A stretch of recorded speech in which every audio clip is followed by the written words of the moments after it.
Hello students, welcome to Toppers with No Stoppers. Today we are going to start lesson number 1 of science, crop production and management. So crop production and management में basically हम crops के बारे में पढ़ेंगे. So इसमें सबसे पहले question ये आता है माइंड में कि what is crop production and its management and why it is important.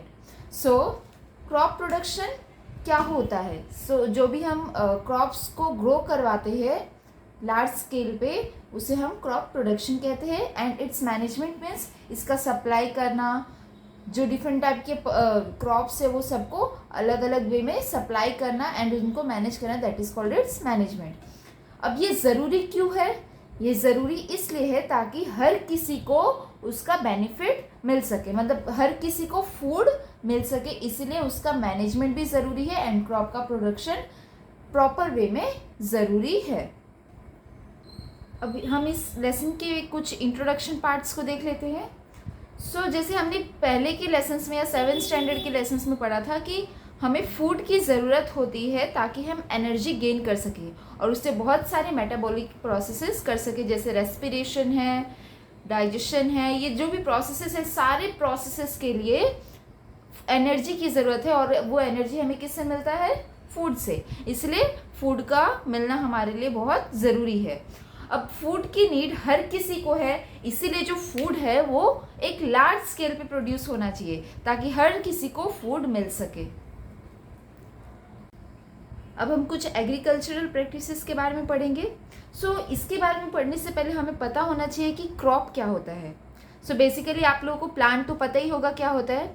जब हम किसी सेम काइंड ऑफ प्लांट को या फिर सेम प्लांट के बहुत सारे अमाउंट में उसको ग्रो करवाते हैं तो उसे हम क्रॉप कहते हैं. जैसे सपोज हमने एक मेज़ का या फिर वीट का प्लांट ग्रो करवाया बट उसको लार्ज स्केल में, लार्ज एरिया में ग्रो करवाया, 1000-2000 प्लांट्स को करीब ग्रो करवाया ऑन अ लार्ज एरिया ताकि ज़्यादा प्रोडक्शन हो सके, तो उसे हम क्रॉप प्लांट कहते हैं.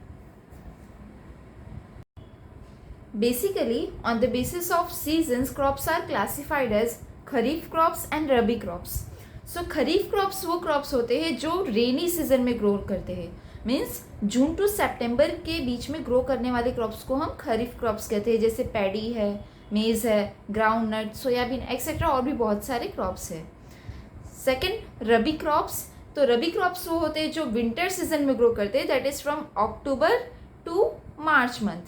जैसे है वीट, ग्राम, पीज, मस्टर्ड्स, ये सारे रबी क्रॉप्स होते हैं.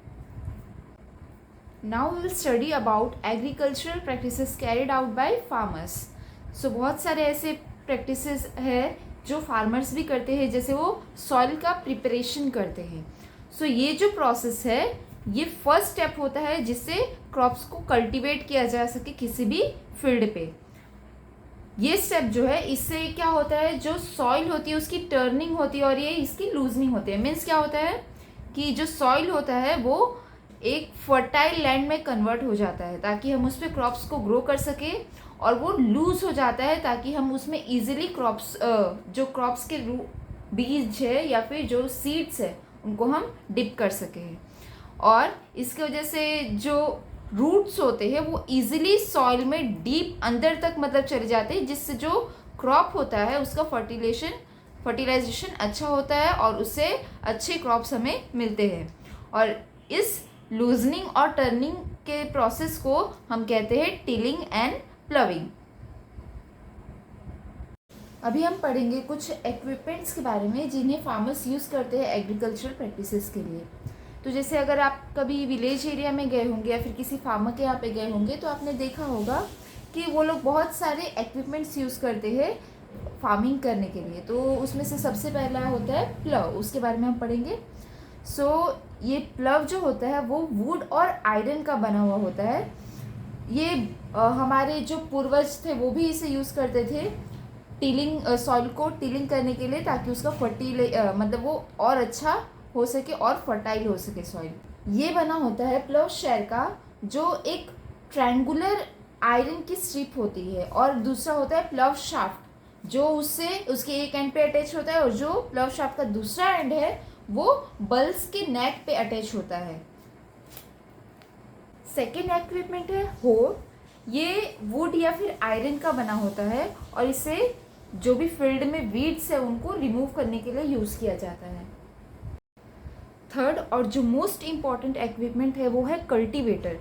जो रिसेंटली यूज होने वाला कल्टीवेटर है प्लविंग के लिए वो है ट्रैक्टर्स, जो ज़्यादातर फार्मर्स यूज़ करते हैं एंड मोस्टली फार्मर्स यूज़ ही करते हैं इसे। और ये एक टाइम को कंज्यूम करने वाला और लेबर्स को भी सेव करने वाला प्रोसेस है, जिससे कम लेबर की ज़रूरत पड़ती है और कम टाइम में ज़्यादा वर्क हो सकता है।